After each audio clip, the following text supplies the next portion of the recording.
dan Ma4H berubah jadi flat. Lalu saya amati pergerakan harga. Dan ternyata secara garis besar harga hanya bermain di sekitar Ma Daily. Bahkan yang menarik, harga tidak pernah menyentuh garis lima yaitu rata-rata harian kemarin. Jadi ada kemungkinan harga untuk naik kembali. Dari pengalaman posisi begini terjadi karena pasar menunggu sesuatu yang besar. Terlihat harga dari kemarin bergerak melambat dan cenderung konstan sebetulnya. Bergerak dalam range terbatas.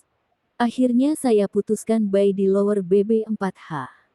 Dengan sell di garis lima rata-rata harian kemarin. Dan saya juga pasang sell stop di bawah garis lima untuk antisipasi. Begoto bro. Menganalisa chart ala Kang Gun, www.belajarbisnisforex.com. 95 lebih dalam tentang batas-batas statis. Mari kita lanjutkan lagi pembahasan kita. Are you ready? Secara garis besar kita sudah memahami bagaimana menganalisa chart menggunakan alat bantu Ma dan BB. Dan dengan itu kita ternyata sudah bisa untuk melakukan trading dengan hasil yang lumayan lah. Pembahasan ini memang saya rancang step by step. Agar pemahaman seluruh pembaca yang mengikuti thread ini juga berjalan bertingkat dan berurutan dari posting pertama ke posting berikutnya. Apa tujuannya? Sederhana, agar kita paham dan mengerti dengan baik seluruh tahapan sebelum melompat ke tahapan berikutnya. Kalau boleh saya ringkas.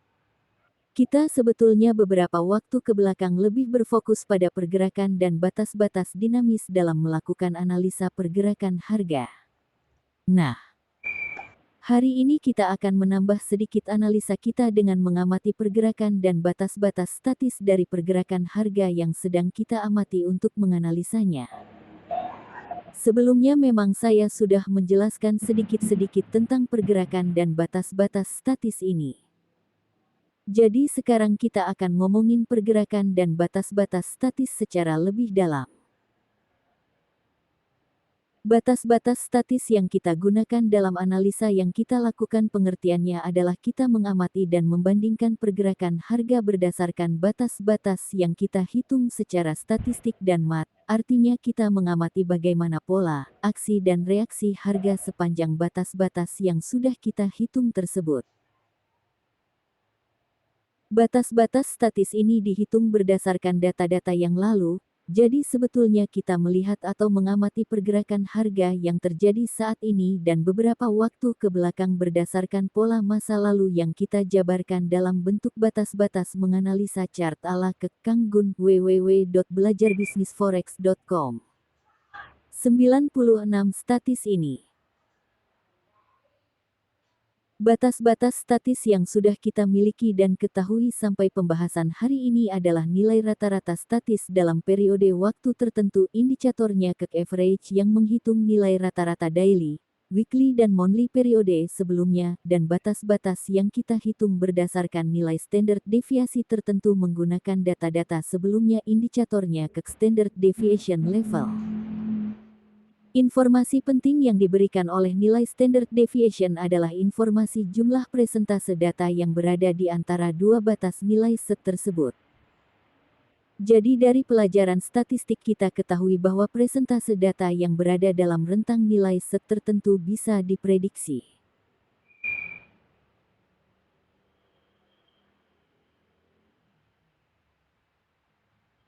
Dan ditemukan bahwa untuk sekelompok data yang kita anggap terdistribusi secara normal maka persentase data yang ada dalam rentang set 0.6745 sama dengan 50,00%, set 1.0000 sama dengan 68,26%, set 2.000 sama dengan 95,46%, set 3.000 sama dengan 99,73%, set 4.000 sama dengan 99,86%, set 5.000 sama dengan 99,93%,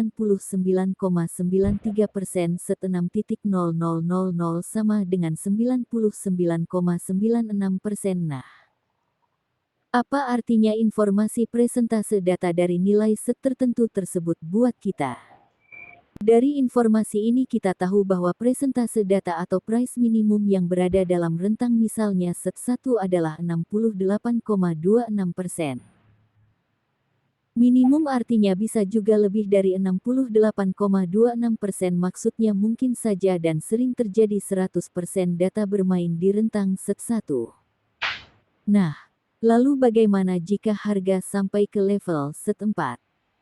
Dari informasi statistik kita tahu bahwa 99,86% data akan berada di rentang SET4. Ini artinya bahwa berdasarkan menganalisa chart ala Kang Gun www.belajarbisnisforex.com. 97 batas-batas yang kita hitung berdasarkan periode waktu sebelumnya. Rentang pergerakan harga saat ini sudah berada di posisi 99,86% dari kemungkinan titik maksimum harga yang bisa dicapainya berdasarkan perhitungan batas masa lalunya. Jadi ibaratnya begini, pernahkan kita membaca bagaimana Ben Johnson dulu memecahkan rekor lari cepat 100 meter? Nah, ketika Ben Johnson ikut perlombaan lagi, kita tahu bahwa batas maksimum yang pernah dicapai Ben Johnson adalah sekian detik.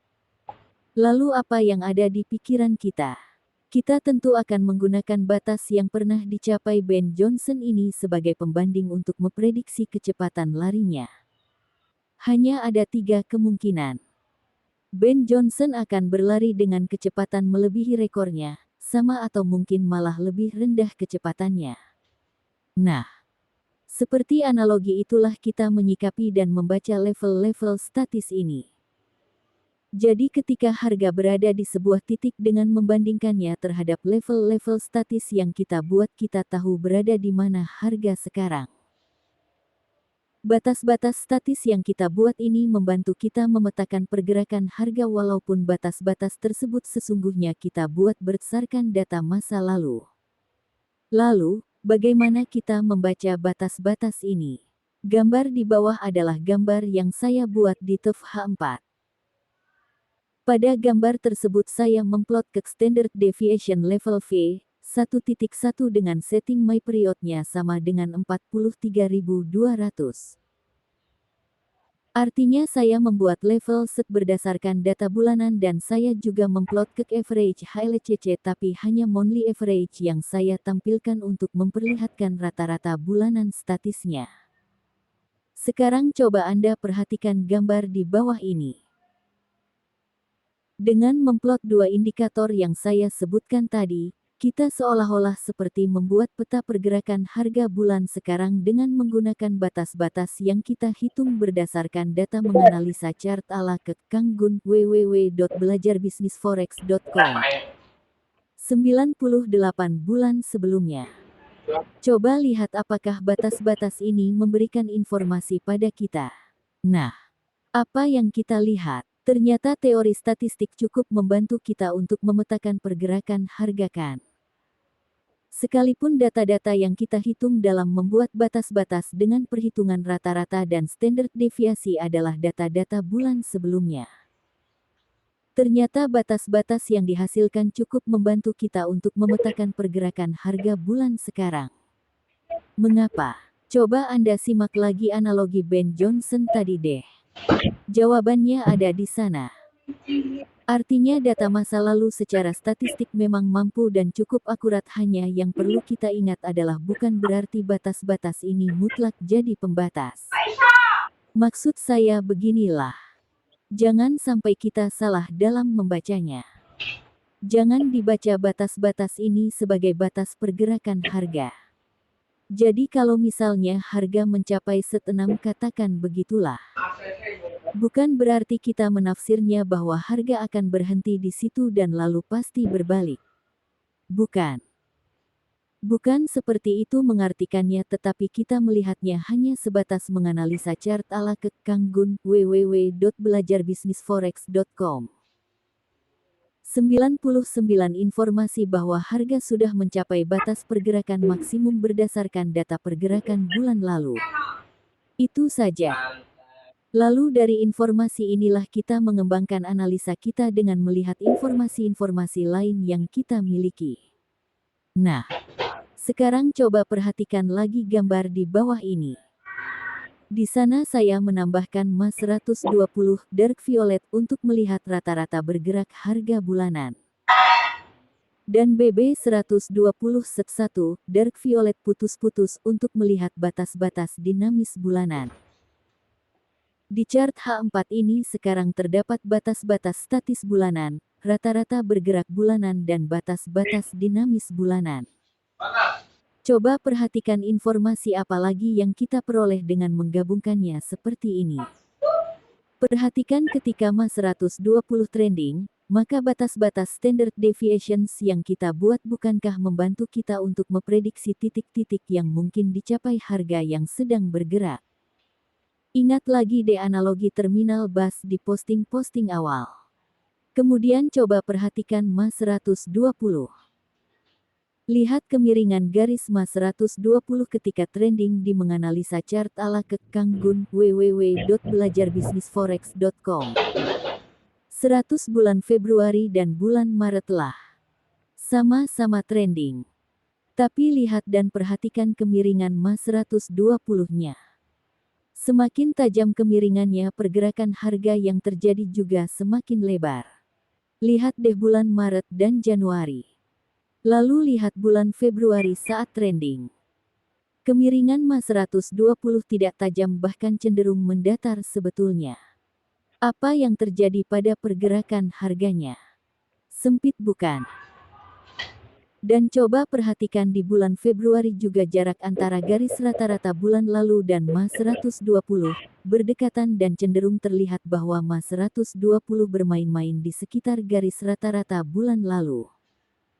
Nah dari sini, poinnya adalah bahwa pengamatan yang kita lakukan harus detail dan lengkap. Kita harus cukup teliti untuk mengamati kondisi-kondisi indikator yang kita gunakan. Kenapa? Karena sekecil apapun mungkin terlihatnya informasi yang diberikan indikator-indikator ini. Tetapi dalam sebuah analisa, kita tidak bisa mengabaikannya begitu saja. Nah, apa yang Anda lihat di chart USD JP TFH4 ini adalah gambaran bagaimana kita menganalisa dan membaca pergerakan bulanan dari USD JP.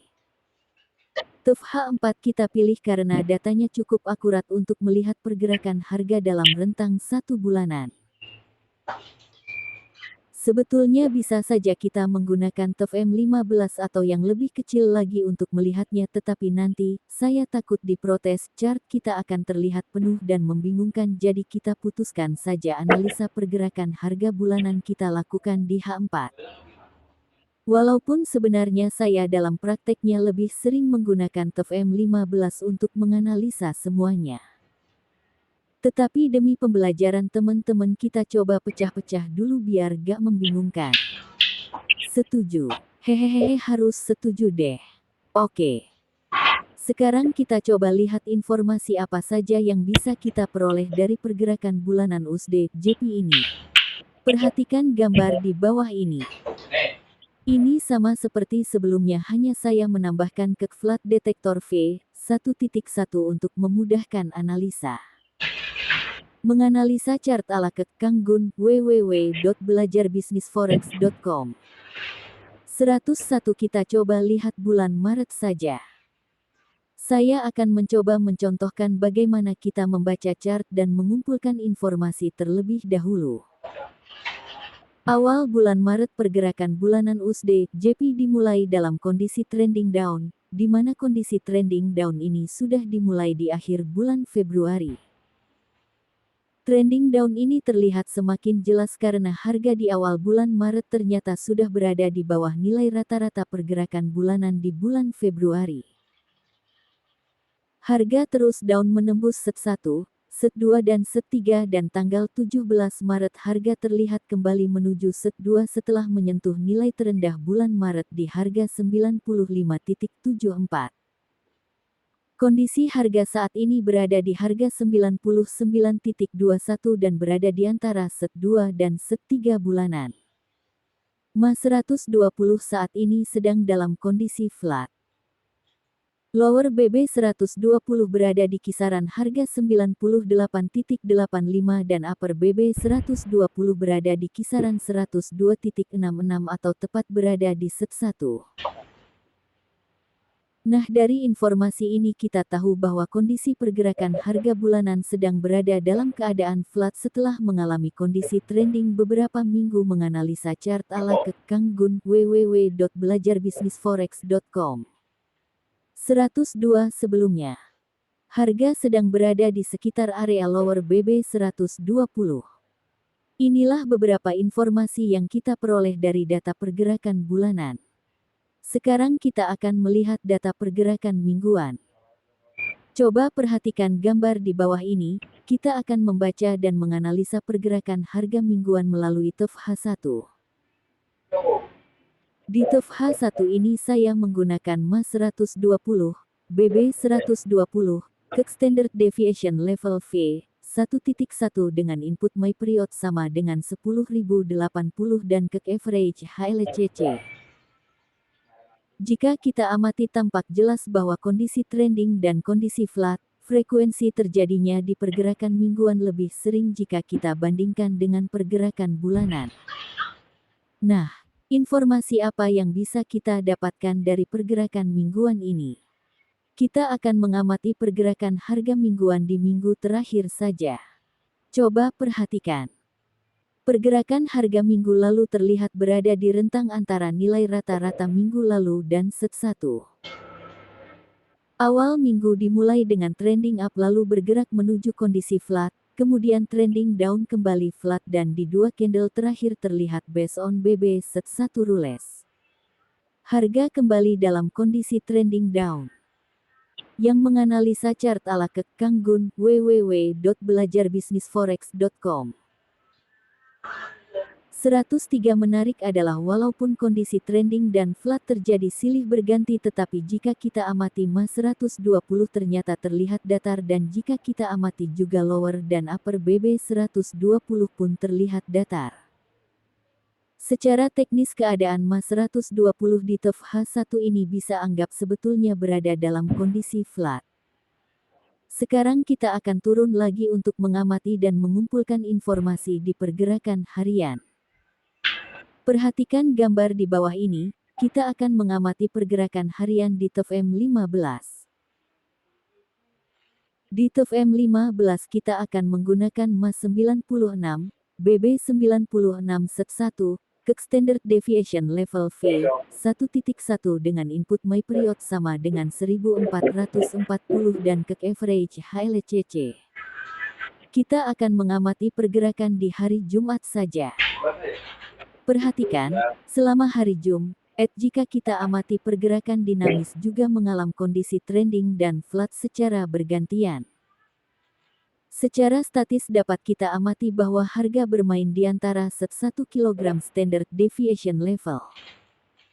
Dan yang menarik pergerakan harga terlihat bolak-balik di antara rata-rata harian sebelumnya. Dan MA 96 terlihat bergerak naik turun dalam range yang sempit dan berada di atas rata-rata harian sebelumnya. Menganalisa chart ala Kang Gun, www.belajarbisnisforex.com. 104. Nah, dari 3 titik pengamatan yang kita lakukan ini, kita dapat mengambil kesimpulan bahwa pergerakan harga secara monthly dalam kondisi flat, pergerakan harga mingguan juga flat dan hanya pergerakan harian yang berada dalam keadaan trending secara konsep BB set 1. Sepintas dan cepat kita sebetulnya sudah bisa menentukan kapan kita akan OP. Dan dapat melihat batas-batas yang akan dilewati atau dilalui harga jika harga bergerak naik ataupun turun. Disinilah kita akan menyusun plan, katakan kita belum ada OP nih di USD JP, singkat saja. Kita akan OP ketika MA daily dalam kondisi flat dan kita akan buy di lower BB set 1 jika range atau jarak dari lower BB 96 ke middle-nya memungkinkan untuk memperoleh pips. Bagaimana dengan kondisi sell kapan akan kita lakukan? Secara konsep kita juga akan melakukannya saat MA 96 di M15 dalam kondisi flat dan melakukannya di upper line BB 96. Tetapi melihat kondisi saat ini sebelum keputusan sell kita lakukan, kita harus mengamati ulang informasi di pergerakan monthly dan weekly-nya. Lagi ini jika kita menggunakan pengamatan konservatif untuk mengumpulkan informasi dan mengambil keputusannya. Nah, lalu apakah mungkin bagi kita untuk mengamati pergerakan harga dari titik pengamatan yang lebih kecil dari pergerakan daily dan mengambil keputusan dari sana? Jawabnya bisa saja. Tetapi tetap kita mengambil keputusannya berdasarkan kesimpulan yang kita ambil dari analisa monthly, weekly dan daily tadi terlebih dahulu. Maksudnya kita bisa melakukan entry berdasarkan pergerakan harga yang lebih kecil asal sejalan dengan analisa big picture kita. Contoh menarik pagi ini. Ketika pasar buka, saya melihat ada gap di USD JP. Lalu menganalisa chart ala Kang Gun, www.belajarbisnisforex.com. 105 harga bergerak turun. Dan harga terlihat di H4 pergerakan monthly tepat menyentuh lower BB 120. Di H1 pergerakan weekly, MA 120 terlihat masih dalam kondisi mendatar sekalipun kondisinya adalah trending down based on BB set 1 rules dan di M15 kondisinya trending down dan harga terlihat kembali berbalik ketika sudah menyentuh set 1 kg standard deviation level V 1.1 1440. Kondisi USD JP pagi ini sekalipun ada gap tidak merubah analisa dari pengamatan sebelumnya. Nah, untuk mengamati pergerakan harga lebih dini, kita bisa melihat pergerakan harga berdasarkan pergerakan yang lebih kecil dari pergerakan harian. Coba lihat gambar di bawah ini. Saya mencoba mengamati pergerakan harga di M5 dengan melihat pergerakan 4 jaman dan 8 jaman. Supaya tidak mengacaukan pembahasan, abaikan OP yang saya lakukan yang ada di gambar. Nah, dari hasil analisa kita sebelumnya sebetulnya secara kasar sebetulnya kita memprediksi bahwa pergerakan daily akan memasuki fase flat juga seperti halnya pergerakan monthly, begitu juga dengan pergerakan weekly. Tetapi tetap prediksi kita hanyalah prediksi dan kepastiannya harus kita lakukan melalui pengamatan kembali ke menganalisa chart ala Kang Gun, www.belajarbisnisforex.com. 106 pergerakan harga yang sedang terjadi. Nah, kemarin saya sering menampilkan keputusan OP yang saya ambil berdasarkan kondisi MA kecil terutama pergerakan 4H dan 8H. Dalam kasus USD JP pagi ini sebetulnya kita bisa saja mengambil keputusan untuk buy di lower BB 48 4 jaman M5 dengan dasar analisa kita sebelumnya. Tetapi tetap kita harus melihat pergerakan harga tentunya apakah sudah sejalan dengan analisa kita atau tidak. Jika sejalan dan kita lihat jika ada pembalikan arah kita masih mampu meraup profit, ya lakukan saja. Jika tidak ya tunggu sampai daily. Keputusan seluruhnya ada pada kita berdasarkan informasi yang kita dapat dari chart. Analisa kita juga yang akhirnya menentukan kapan kita akan OP. Semuanya tergantung kita. Kitalah pembuat keputusannya. Semoga makin jelas. Dengan contoh yang saya pecah-pecah ini. Sebetulnya saya lebih sering melakukan analisanya di M15 saja dengan memplot seluruh indikator yang saya butuhkan. Memang rame banget jadinya chart saya, seperti yang sering saya postingkan, tetapi jika kita tahu cara membacanya iya.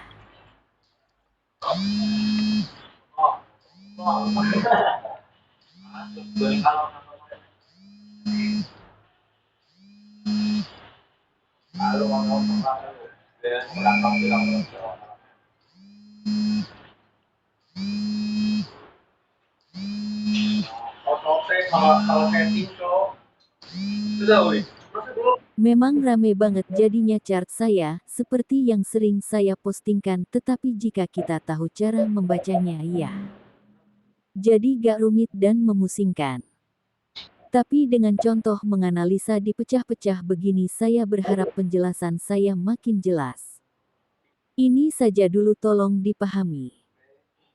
Sekarang teman-teman boleh posting dan bertanya kembali hehehehehe menganalisa chart ala Kang